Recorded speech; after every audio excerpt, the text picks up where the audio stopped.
waaw mbokk yi tey ñu ñëw seet si suñu benn mbokk chauffeur la fii ci horaire Soxna Mbaye yi nekk ci école Dior bi waaw ñu fas yéene waxtaan ak moom nag ci gàmmu gi ñoom horaire yi dañ daan am li ci mel ni ay location loolu yëpp gisuñu ko ci gis na ni tamit dëkk bi circulé nit ñi daan demee wuñu noonu waaw xam naa ni affecté na leen ak Covid bi mu fi jaaree boobu ba léegi 3 ans ngi nii ñu am problème yooyu noonu ñoom ñu ziar na la sëñ bi.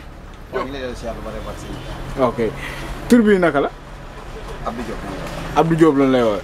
waaw yow nga yor oto ci horaire Soxna May yi nekk fii si école Dior noo jàngatee Covid bi.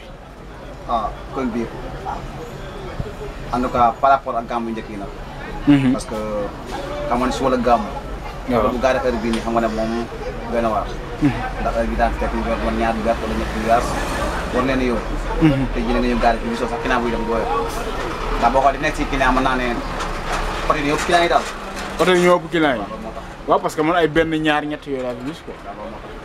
loolu moo tax. parce que boo xoolee instant bi par boo leen bëgg a ndax rek si oto parce que jege na 20 wala 40 oto te kenn mu see yem. waaw te boo wëndee la si gaz wala gerte doo yem loolu boo xoolee parce que ñu gaar daal di ndar. waaw mais ñenn ñi ngi dem Kaolack. non ñi ngi dem mais comme ni ma ko waxee noonu moo am. oto yi bu ñu maanaam client yi yëpp oto yi. client yi ñoo ëpp oto yi. te bu njëkk oto yi ñaar client yi oto yaa daan ëpp client yi quoi.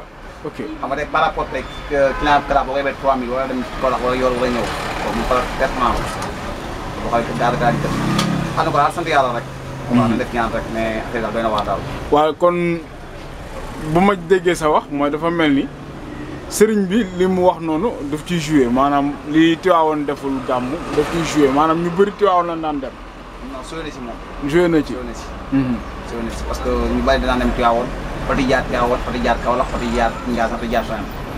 tey nag bu fekkee Tiwaawoon gàmm te yaa dem Kaolack duñu ma dem yaa dem fee Tiwaawoon duñu ma dem Tiwaawoon. loolu moo tax. côté perte yéen lan ngeen ko sentir ci ñetti at yi mujj yi. maanaam. li ngeen ñàkk ci koom-koom. non sant yàlla rek. sant la mais sentir ngeen ni am nga leen perte. jàpp naa ñu ñàkk ñu dara. ndax nit ki moom soo koy amul wér mën a liggéey rek ñàkkoo dara. ay ndaw lañ. waaw. mais jot ngeen ci situation yu état doon joxe ak yooyu. non dégg naa ko de. waaw dégg nañ ko de. dégg ngeen ko. waaw ah mais yéen ay impacté ngeen war ngeen ci mën a jot. topp ñu ko sax nag. ndax lan. ndax lan. dooloo suñu borom rek. waaw xam nga doyloo suñu borom ak sa devoir bokkul xam nga doyloo suñu borom si devoir la bokk. waaw mais damaa gis ne maanaam am na ñu ko ne soxla parce que am na si xam si moom bu dee bu xëccoo rek des. xëccoo kooku dafa am xëccoo ci biir. boo xam non xaw ma de dama ko waxee doon noonu par exemple rek mais bu dee bu xëccoo des ak boo xam kooku moom parce que moom kooku daa tane quoi tudd yàlla. ma yàlla jox. ok léegi horaire Soxna May yi moom ñaata at ñu ngi existé. ñaata at. boobu bi ngeen nga sampee ak léegi ñaata at la. non yàgg na lool. yàgg na lool parce que bu ñu waxee daa langee. fi nga langee. waaw. leer yi ñuy tudd Xaadim Sey. mu Xaadim Sey. waaw mu la ko si yoon mu ngi daal wax mu daal mu ko wax yow yaa fi nekk. waaw ñaata oto la fii. non benn oto fi nekk. benn oto fi nekk.